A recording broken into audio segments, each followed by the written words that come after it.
El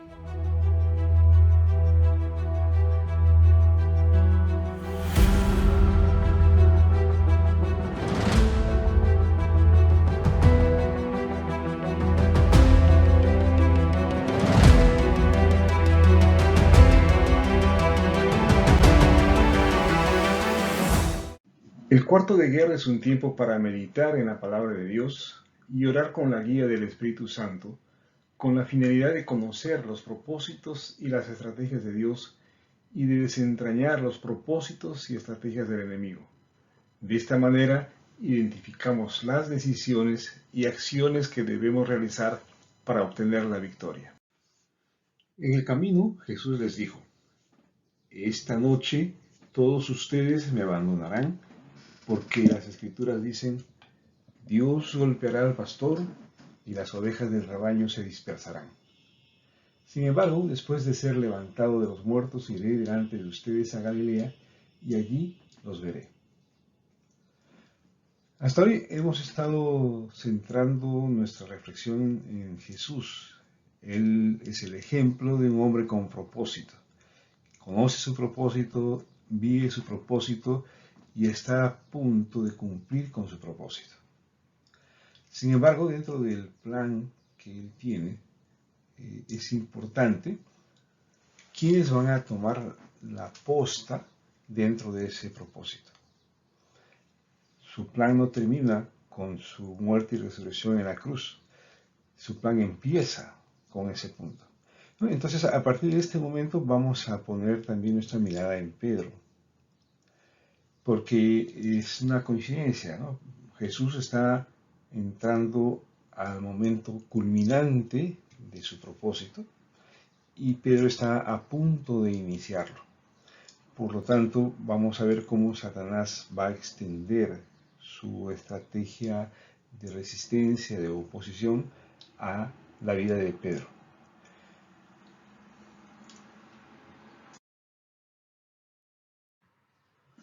No era la primera vez que Jesús les informaba o les contaba a sus discípulos acerca de su muerte y su resurrección.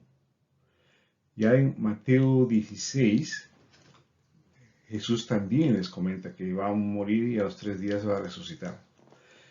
Y en el versículo 22 se recoge la reacción de Pedro cuando recibe esa noticia.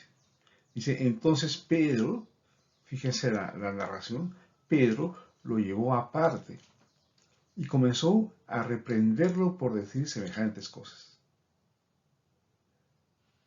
Fíjense bien en este versículo, Pedro lo lleva aparte. O sea, imagínense la escena en donde Jesús les está contando a todos sus discípulos que llegará el momento en el cual él tiene que morir, ¿no? Y luego Pedro se acerca a Jesús, me imagino tomándolo del brazo y llevándolo aparte,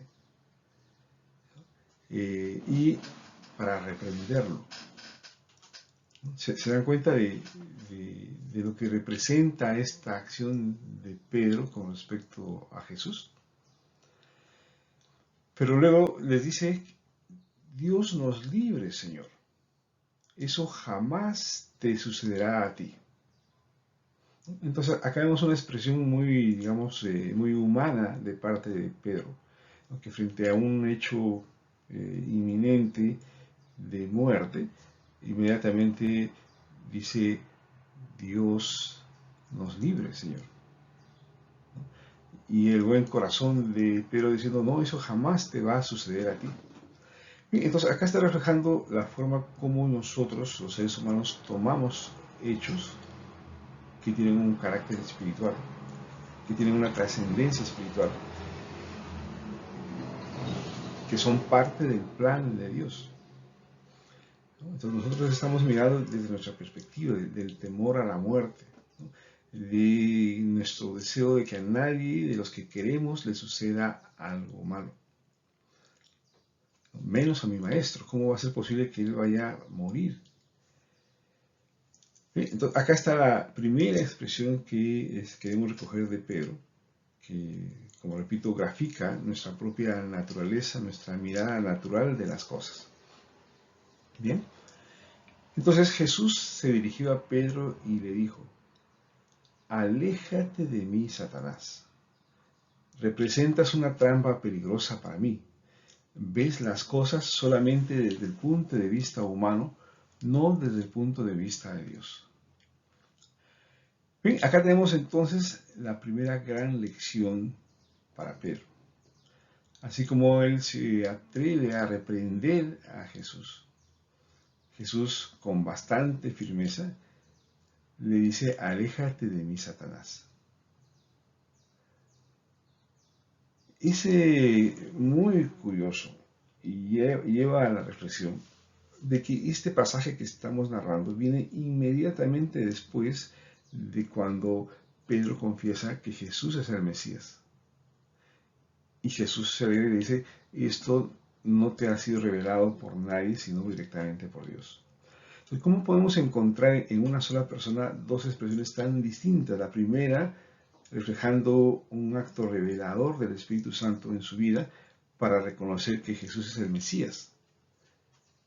¿Cómo es que Pedro logra distinguir detrás de un Jesús humano a un Mesías divino?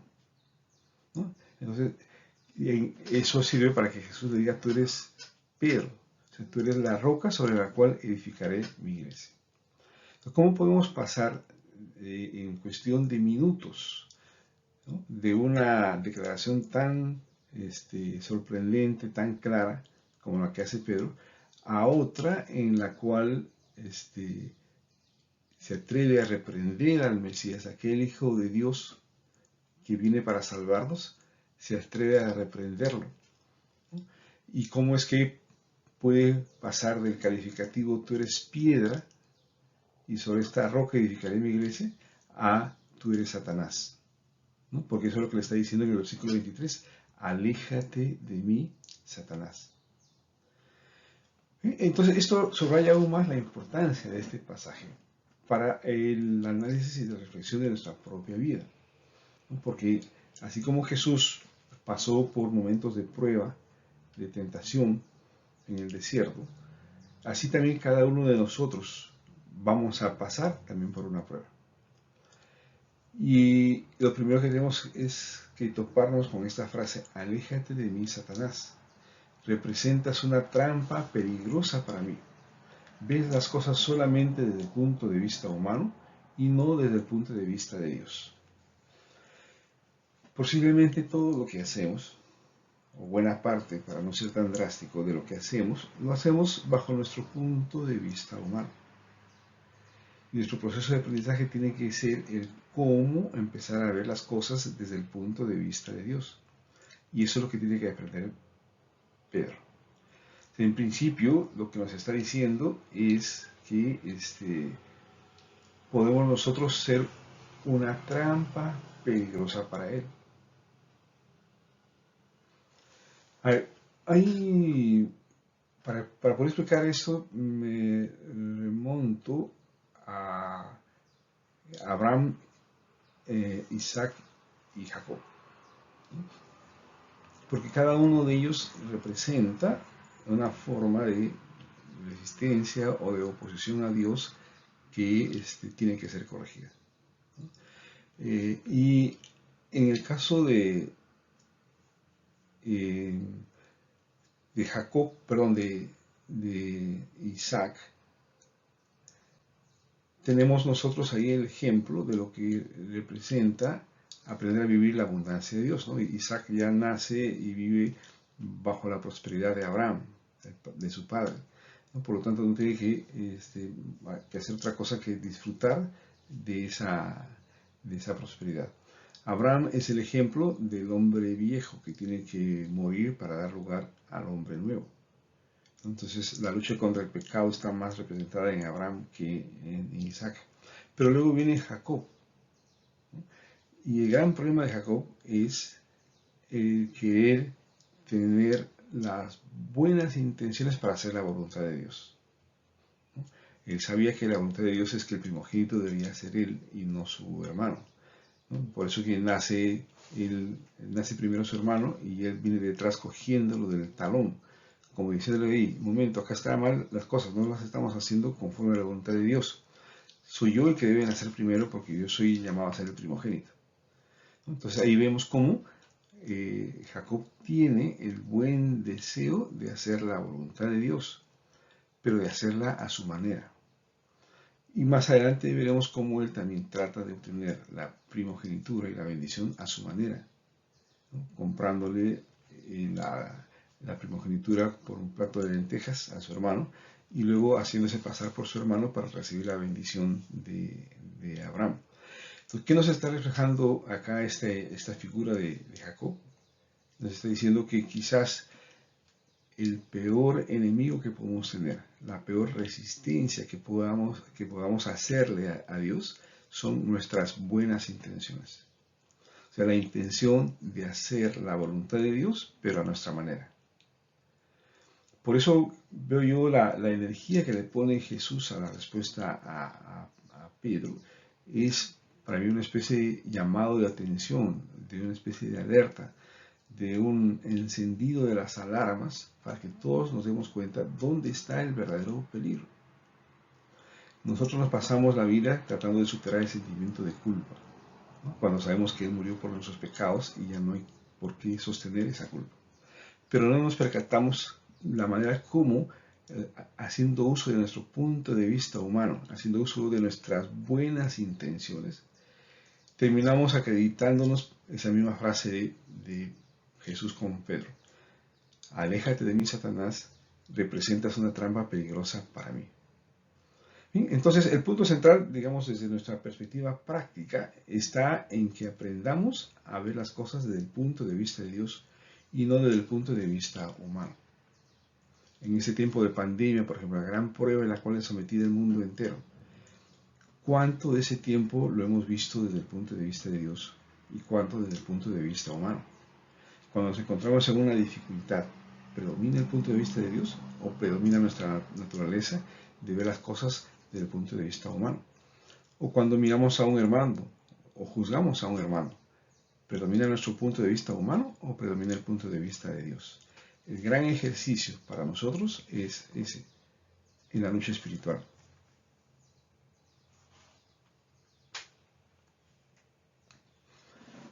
Repito, nuestro gran ejercicio es dejar de ver las cosas desde el punto de vista humano para verlos desde el punto de vista de Dios. Luego de la sesión privada que tiene Jesús con Pedro, retorna hacia el conjunto de discípulos y sabiendo que todos necesitan aprender la misma lección, les da una explicación mucho más precisa de lo que representa dejar de ver las cosas desde el punto de vista humano para verlo desde el punto de vista de Dios. Entonces, en el versículo 24 nos dice, luego Jesús dijo a sus discípulos, si alguno de ustedes quiere ser mi seguidor, tiene que abandonar su propia manera de vivir, tomar su cruz y seguirme. Si tratas de aferrarte a la vida, la perderás, pero si entregas tu vida por mi causa, la salvarás. ¿Y qué beneficio obtienes si ganas el mundo entero, pero pierdes tu propia alma? ¿Hay algo que valga más que tu alma? Pues el Hijo del Hombre vendrá con sus ángeles en la gloria de su Padre y juzgará a cada persona de acuerdo con sus acciones. Aquí hay una enseñanza entonces condensada y muy importante para nuestras vidas. Si nosotros queremos ser sus seguidores, si queremos ser parte de su propósito, entonces, ¿qué tenemos que hacer? Cambiar nuestra manera de vivir. Cambiar nuestra manera de vivir. Acá vemos entonces cómo el tratar de ser un hombre o una mujer de propósito, ¿no? De conocer su propósito, de vivir su propósito y de alcanzar el propósito, tiene que ir de la mano con cambiar nuestra manera de vivir. Esa frase por sí sola lo dice todo. Tenemos que cambiar nuestra manera de vivir. Dentro de esa manera de vivir están los otros propósitos que compiten con el propósito de Dios. Esos propósitos pueden surgir de nuestra propia carne. Acuérdense de la tentación de Jesús en el desierto. Puede surgir de lo que nos ofrece el mundo, o puede surgir de las tentaciones que pone Satanás delante nuestro. Pero luego dice, tomar tu cruz y seguirme. En realidad son 3 pasos, ¿no es cierto? Abandonar la forma de vivir, tomar nuestra cruz y seguirlo. Muchos asocian tomar su cruz con asumir nuestra cuota de sufrimiento. No podemos negar que el dejar nuestra forma de vivir para seguirlo a Él tiene un costo, ¿no? Tiene un costo.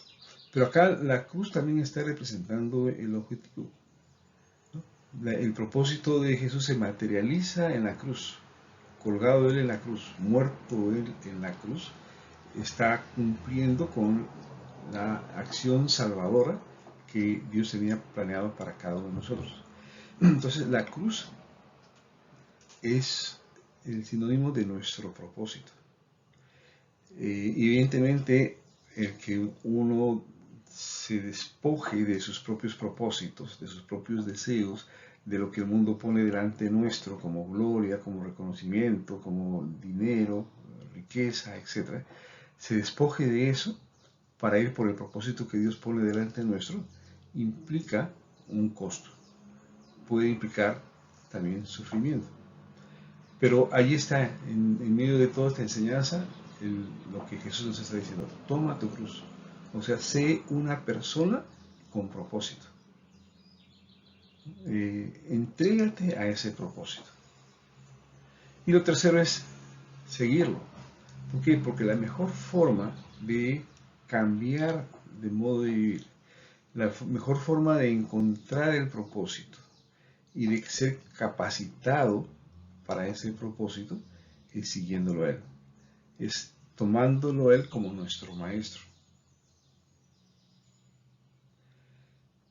En este pasaje se resume mucho de lo que hemos estado viendo en las otras reflexiones sobre la lucha espiritual, ¿no? Entonces es importante que nos demos cuenta, por ejemplo, cuando hablábamos de Santiago, del propósito, el objetivo de las pruebas, ¿no? Que es hacernos perfectos y cabales. Decimos en ese momento que esa perfección, esa cabalidad, es relativa al propósito que tenemos. O sea, no es que seamos perfectos en un sentido absoluto de la palabra, sino que somos hechos perfectos para alcanzar y culminar el propósito por el cual hemos sido llamados. Cuando meditábamos en Hebreos y decíamos que la salvación es una cadena, ¿no? En la que la empezó Él anunciando su salvación a sus discípulos y encargándoles que estos la anuncien a los suyos, y así sucesivamente hasta llegar a nosotros que recibimos la aposta, y tenemos que seguir dándole continuidad a esa cadena, compartiendo las buenas nuevas a los demás. Entonces, todo eso está relacionado, está íntimamente relacionado. Entonces ahora estamos en esta lección importante en nuestra vida. O sea, dentro de la lucha espiritual, para ser una persona de propósito, es importante que entendamos que debemos cambiar nuestra manera de vivir, ¿no? Especialmente en aquellas formas de vivir que no dan testimonio, que no nos diferencian como cristianos frente al resto del mundo. Tomar nuestra cruz, o sea, identificar nuestro propósito, a pesar de lo que cueste, ¿no? Recordemos la imagen del camino de Jesús al Gólgota cargando su cruz, y eso está graficando lo que podría costarnos a nosotros asumir nuestro propio propósito. Y tercero, seguirlo a Él, que con Él las cosas son más fáciles. Bien, entonces esa es la primera parte de la enseñanza de Jesús. Luego amplía aún más la enseñanza. Dice: si tratas de aferrarte a la vida, la perderás. Pero si entregas tu vida por causa de mí, la salvarás. Nuevamente, no es que estemos teniendo acá un llamado a la, a la muerte literal, pero sí, de todas maneras, el dejar una forma de vivir para adoptar otra implica una muerte e implica una resurrección. Pero aquí es muy importante esta primera frase: si tratas de aferrarte a la vida, si tratas de aferrarte a todo aquello que tienes tú al momento de haberte encontrado con Cristo, ¿no? Entonces, al final de todo, lo vas a perder. Al final de todo, lo vas a perder. Esto es lo que se llama una decisión intertemporal. Yo quiero salvar mi presente, pero voy a perder mi futuro. Quiero salvar esta forma de vivir porque me gusta, y entonces voy a renunciar a la otra forma de vivir. Quizás por eso los que más hacen más fácil este tránsito de dejar una forma de vivir para adoptar otras son aquellos que han fracasado, que han llegado al límite mínimo de su vida producto de sus errores, de su pecado o de muchas otras consecuencias. Entonces dicen, bueno, esta vida que tengo no vale la pena vivirla, la voy a dejar para adoptar aquella que Jesús me está ofreciendo. Quizás es más fácil así, pero yo te pregunto, quizás tú quieres ese camino, o sea, quieres hundirte en lo más profundo de tu propia crisis, en lo más profundo de las consecuencias de tu propio pecado, para recién decir, no, esta vida no me sirve, voy a adoptar la que me está ofreciendo Jesús. No es eso quizás lo que queramos hacer. De todos modos, el Señor nos está poniendo frente a una decisión. Y tenemos que ser conscientes de la decisión que está poniendo Él delante de nosotros. Y nos está ayudando a hacer una especie de análisis costo-beneficio, que es el que más nos gusta hacer a nosotros.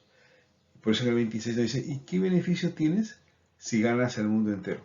O sea, ponte en la mejor situación, eres el hombre o la mujer más exitosa del mundo. Estás en la cúspide de la popularidad, ¿no? La mayor riqueza, la mayor fama, el mayor poder, estás en lo más alto. Aún eso no vale lo que vale tu propia alma. Aún eso no vale el propósito por el cual Dios te tomó de su corazón, te puso acá en la tierra y te dijo, hijo mío, hija mía, te he puesto acá con este propósito. Luego dice en el versículo 27, pues el Hijo del Hombre vendrá con sus ángeles en la gloria de su Padre y juzgará a cada persona de acuerdo con sus acciones. Y entonces Jesús nos puso la película completa, como se dice. Lo esencial, como todo seguidor de Él, es entonces que sepamos o que tengamos la decisión de cambiar nuestra forma de vivir, de que vivamos por ese objetivo que Dios ha puesto en nuestra vida, que está simbolizada por la cruz, y de que entendamos que lo mejor que podemos hacer es seguirlo. Lo mejor que podemos hacer ahora es cultivar una relación con Él, porque Él es el que nos va a fortalecer para cambiar nuestra forma de vivir. Es Él quien nos va a clarificar esa cruz que tenemos que tomar en nuestra vida, ese propósito por el cual debemos vivir. Son tres cosas entonces, ¿no? Y nos está diciendo, miren, no vale la pena, nada de lo que el mundo ofrece, nada de lo que tienes delante de tus ojos vale la pena. Recuerdo esta conversación entre Abraham y Lot, donde Abraham le dice a Lot, tú escoge qué parte de la tierra quieres para ti. Y lo que hace Lot es mirar con los ojos de humano y escoger la tierra más rica, la tierra que le promete mayor prosperidad. Escoge el mundo, ¿no? Y cuando se va, Dios habla con Abraham y le dice, alza tu mirada, porque todo lo que tú alcances a ver, te lo voy a dar. Eso es mirar las cosas conforme a Dios. No es renunciar a riqueza para adoptar pobreza. No es renunciar a la felicidad para vivir en tristeza. No. La frase de Jesús, de Dios para Abraham fue muy clara. Todo lo que tú alcances a ver, te lo daré. La pregunta entonces es, ¿cuál es tu alcance de vista? ¿Qué es lo que tú estás viendo de parte de Dios desde el punto de vista espiritual para que Él te lo pueda dar? quedémonos con esta reflexión entonces, que es muy importante en nuestra lucha espiritual por alcanzar el propósito. Muchas bendiciones para todos.